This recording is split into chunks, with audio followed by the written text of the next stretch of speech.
Para da nossa entrevista de todos os dias, nós vamos mexer com, mais uma vez, falando de economia e falando de um dado importante divulgado pela Organização das Nações Unidas para o Desenvolvimento Industrial, mostrando algo preocupante que era esperado, mas quando o dado sai, todos os olhos se voltam para esses dados e falando esse dado mostrando uma característica e um caminho de desindustrialização do Brasil e de principalmente países da América Latina da ordem acima de 20%, 24% na América Latina no segundo trimestre, que era aquele que deveria, que todo mundo já esperava, que teria um impacto muito grande pela pandemia do novo coronavírus. Nós vamos conversar aqui na Rádio Bandeirantes com o Rafael Canhim, economista do Instituto de Estudos para o Desenvolvimento Industrial. Rafael, tudo bem? Boa tarde para você. Boa tarde. É um motivo, esse estudo é motivo de extrema preocupação, ou a gente tem algum indicativo da abertura do terceiro trimestre que vá na direção contrária e que pode nos dar alguma expectativa? Bom, a resposta é positiva para ambas as questões, né? Ou seja, é preocupante, porque no fundo é uma queda muito profunda que a gente verificou, não é? E aí em escala global, não é? Ou seja, praticamente nenhum país relevante do mundo escapou, né, dos efeitos negativos da pandemia, né? O Brasil, especialmente, vem sofrendo muito, né? E essa crise da Covid se sobrepôs, né? Anterior. A gente precisa lembrar, parece que faz uma eternidade já, né? Mas 2014 a 2016, a indústria brasileira passou também por um processo muito grave de crise, cuja recuperação que se iniciou em 2017 praticamente não recompôs quase nada das perdas daquele período, né? Então, a gente parte de um ponto muito adverso e a Covid-19 vem e traz outra deterioração muito profunda. Então, é preocupante para o mundo todo, mas sobretudo para o Brasil, que tem duas crises, né, acumuladas. Mas sim, o terceiro trimestre já traz alguns indícios de um quadro não tão negativo quanto era esperado inicialmente, né? A gente vê, por exemplo, as projeções da OCDE divulgadas na semana passada, né, melhorando um pouco o quadro geral. É de queda no PIB da indústria mundial para 2020, não há dúvida, mas não tão negativo quanto se previa no início desse processo, né? Que estava muito envolvido, né, em incertezas, não sabia exatamente. Porque a crise tem uma característica, uma natureza muito particular, né? Porque tem uma origem sanitária, né? E o mundo recente, né, moderno, nunca tinha passado por um processo dessa magnitude, né? Então tinha muita incerteza em relação a como as atividades econômicas iam reagir e como os governos iam reagir, né? Estávamos todos certos de que o golpe seria, né, muito forte, mas a intensidade sempre esteve aberta aí um pouco a discordâncias e em função desse quadro de incerteza. Rafael, nessa possível retomada, ou esse terceiro trimestre que tem alguma característica já positiva, algum setor específico que tem carregado isso, que você poderia destacar? Olha, não, é generalizado, né? Ou seja, assim como a queda foi generalizada, né? Aqui eu estou falando da indústria, né? Como a queda foi generalizada, a recuperação também tende a ser um pouco generalizada, porque conta com bases de comparação muito baixo, né? Então, qualquer coisa que você recompõe de produção te dá uma taxa positiva relativamente alta, né? Agora, veja que isso, né? Quem mais está crescendo já essa virada de semestre são justamente aqueles setores que mais caíram ao longo da crise, principalmente bens de consumo durável, bens de capital, não é, que são máquinas, equipamentos, e bens de consumo durável são móveis, eletroeletrônicos, automóveis, né?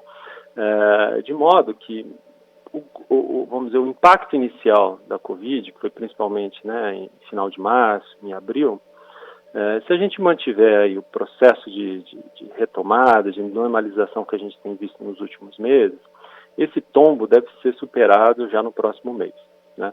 Então, do ponto de vista estatístico, de recomposição da perda de volume de produção, a gente deve voltar a um patamar, rapidamente, ao patamar anterior à crise. Não é uma recuperação em V, como a gente, né, no início da crise teve todo, né, um abecedário da crise, né? A recuperação vai ser em V, vai ser em U, vai ser em L. E que nunca seja em W, né, Rafael? Exatamente. Esse é o que a gente menos deseja, entendeu? Porque em W quer dizer, logo depois que recupera, cair de novo. Mas esse risco continua no cenário, né? Existe sempre essa possibilidade até a gente engrenar num processo de recuperação de fato, né? Ou seja, um crescimento robusto, disseminado, com continuidade. Mas o que eu ia te comentar é que mais importante do que, vamos dizer, fechar o buraco da Covid de março, abril, é saber que padrão de crescimento a gente vai ter a partir de então, não é? E aí a minha preocupação é que a gente volte para um padrão de baixíssimo dinamismo que a gente estava vendo entre 2017 e 2019, né? Porque aí a gente não vai conseguir recuperar mesmo todas as perdas acumuladas da crise de 2014, 2016 e da crise da Covid. Esse que é o problema, né?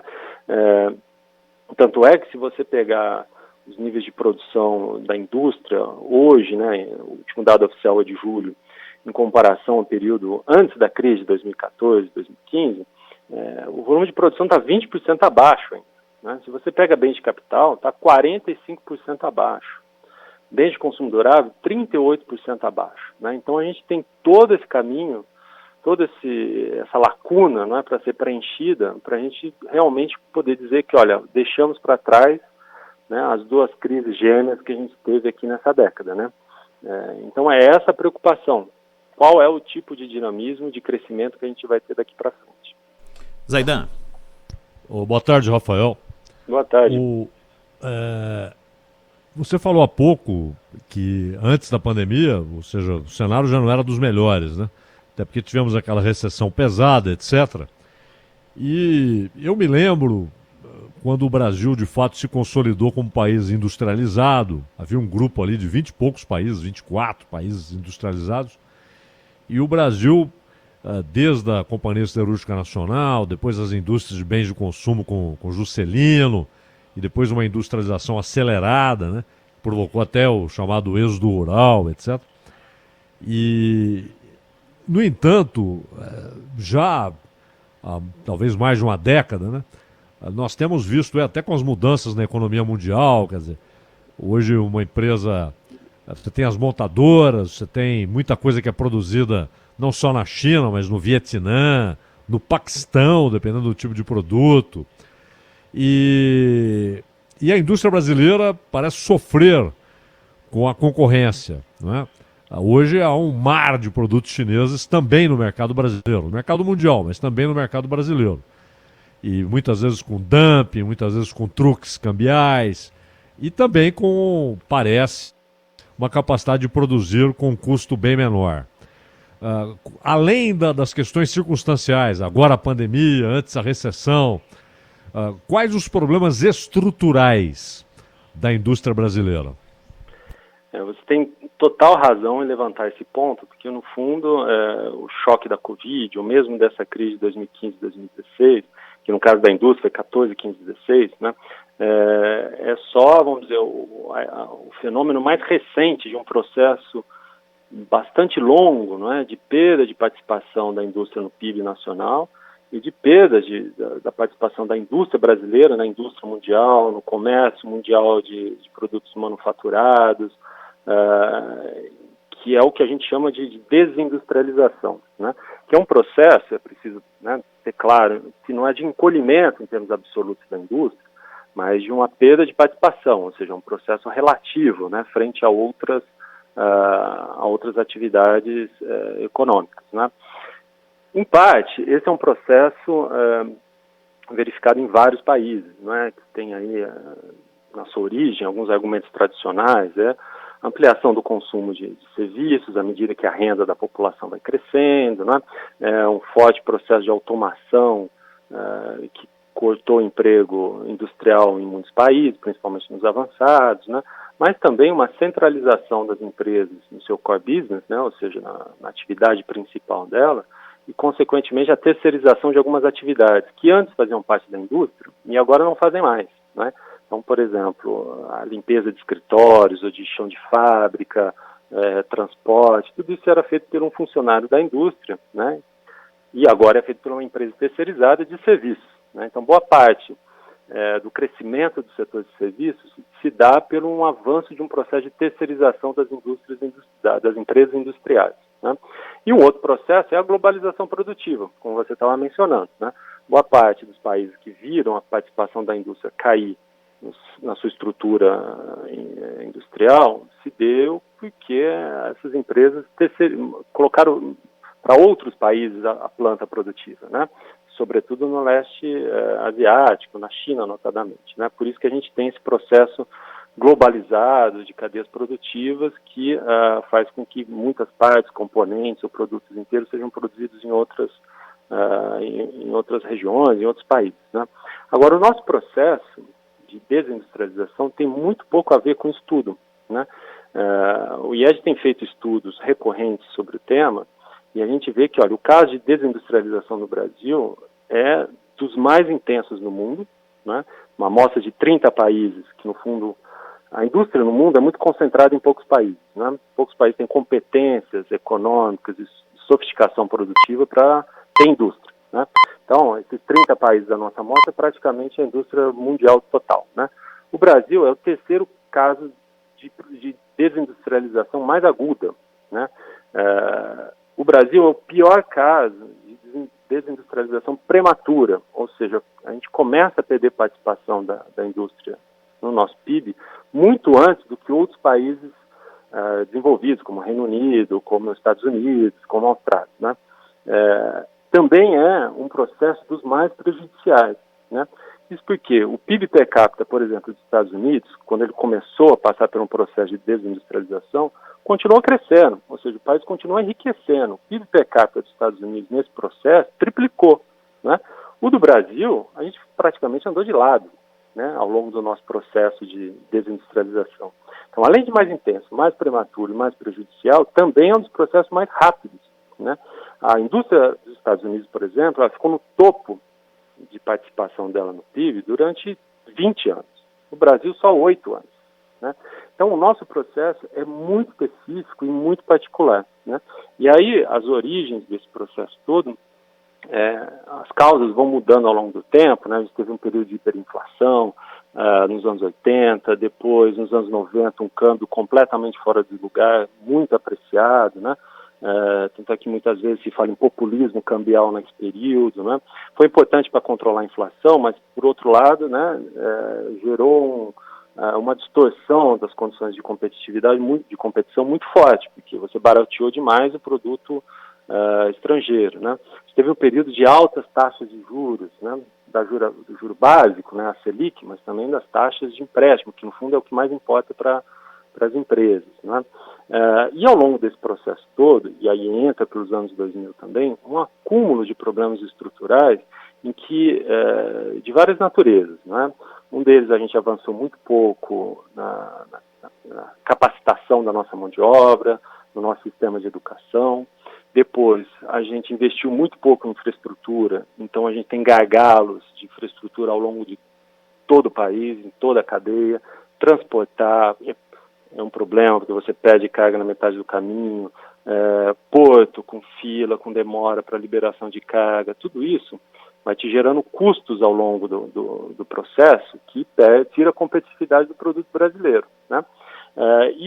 Talvez o mais importante para mencionar agora foi a complexificação e as distorções da nossa estrutura tributária, né, em que a gente foi criando impostos, mudando impostos, colocando penduricalhos, mudando, né, a jurisprudência sobre do recolhimento de algum desses impostos, que no fundo encareceu demais, aumentou demais a nossa carga tributária, mas eu acho que esse nem é o principal problema, porque ao lado disso, também encareceu demais o processo necessário para você averiguar e honrar o pagamento dos seus impostos, né? A gente gasta muito tempo para averiguar imposto e pagar imposto, e, dada a complexidade do sistema, você tem muita insegurança jurídica. Então, as empresas também precisam ter pequenos exércitos de advogados tributaristas para poder honrar com um pouco mais de segurança o pagamento dos seus impostos, né? Tudo isso é custo ao longo da cadeia.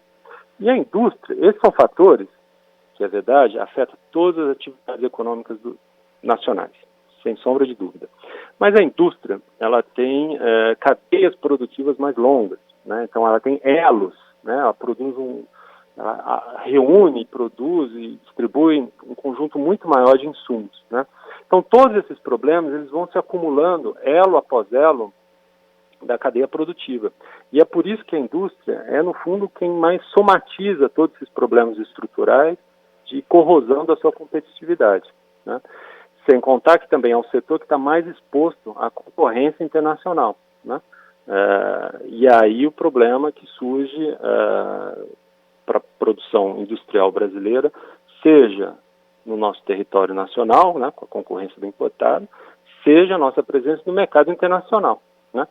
Porque sem competitividade, pelo menos equivalente a outros países industriais importantes, não há outra resultante que não a perda de participação, né? Porque os outros crescem muito à frente do que nós, porque tem condições de conquistar mercados, de criar mercados. Bom, esse acho que são as razões, vamos dizer, mais apontadas, mas há também uma outra razão desse processo todo, que é a incorporação e o desenvolvimento tecnológico de pesquisa, desenvolvimento, inovação, né? É um ambiente, todo esse ambiente que eu te falei, não é, prejudicial à indústria, também gera um desincentivo muito grande para investimentos, inclusive investimentos em modernização, inclusive investimentos em ciência, tecnologia e inovação, no caso da empresa, principalmente inovação, né? Que no fundo é a grande mola propulsora para você conquistar mercado lá fora, para você desenvolver novos produtos, consequentemente criar mercados, e para você redefinir, né, atualizar seu processo produtivo, gerando produtividade e competitividade. Rafael, para encerrar da minha parte, você listou diversos problemas, né? Desde falta de investimento em inovação, em tecnologia, passando por problemas estruturais, né? O chamado custo Brasil, dificuldade para transportar, dificuldade para colocar no navio, problemas tributários que são sérios e tal. Então eu te pergunto, para finalizar da minha parte, isso é reversível? Esse conjunto de problemas torna o problema irreversível? É possível reverter isso? É possível reindustrializar ou estancar essa desindustrialização? Ou a América do Sul, não só o Brasil, a América do Sul caminha para voltar ao que fazia no século XIX, exportar só comida e minério? Acho que é completamente possível. A gente está, por exemplo, diante de uma oportunidade de equacionar grande parte desses problemas, que é avançar numa reforma tributária ampla, que finalmente coloque o nosso sistema tributário em linha com aquilo que existe no restante do mundo, né? O imposto sobre valor adicionado mais amplo possível, né? Esse é um elemento, entendeu? Mas há também outras oportunidades, eu acho que talvez até mais estruturais, mais de longo prazo, que é, por exemplo, o surgimento, ganho de importância da economia verde, né? Ou de métodos de produção e de produtos ambientalmente corretos, né? Esse é um mercado relativamente novo, que está se abrindo e que deve se expandir a velocidades muito elevadas, né, nesse período de recuperação pós-pandemia no mundo todo, né? A exemplo do que países como a Europa estão fazendo, né? O projeto de recuperação econômica deles tem como um dos eixos principais incentivar os mercados e as produções de produto ambientalmente correto.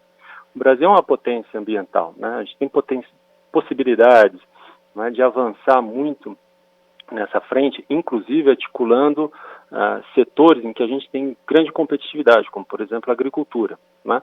A gente tem uma relação entre agricultura e indústria que pode andar nessa direção, né? Seja pelo lado da indústria, gerando máquinas, equipamentos, técnicas mais ambientalmente corretos para a agricultura, né? Dando origem a uma agricultura de precisão, uma agricultura moderna, seja a agricultura como fornecedora de produtos industriais ambientalmente corretos, como, por exemplo, uma indústria química verde, né? Ou seja, produtos, insumos químicos produzidos a partir de matéria orgânica agrícola, né? Então a gente tem essas possibilidades. O que a gente precisa agora é de visão estratégica daquilo que é relevante para o futuro, não é? E incentivar essas frentes, né? Então, para ser curto, é possível, só que a gente tem trabalho a ser feito. Rafael Canhin, economista do Instituto de Estudos para o Desenvolvimento Industrial. Rafael, muito obrigado aí pela atenção com a Rádio Bandeirantes. Até uma próxima oportunidade, tá bom? Eu que agradeço a vocês. Até a próxima. Um abraço. Um abraço.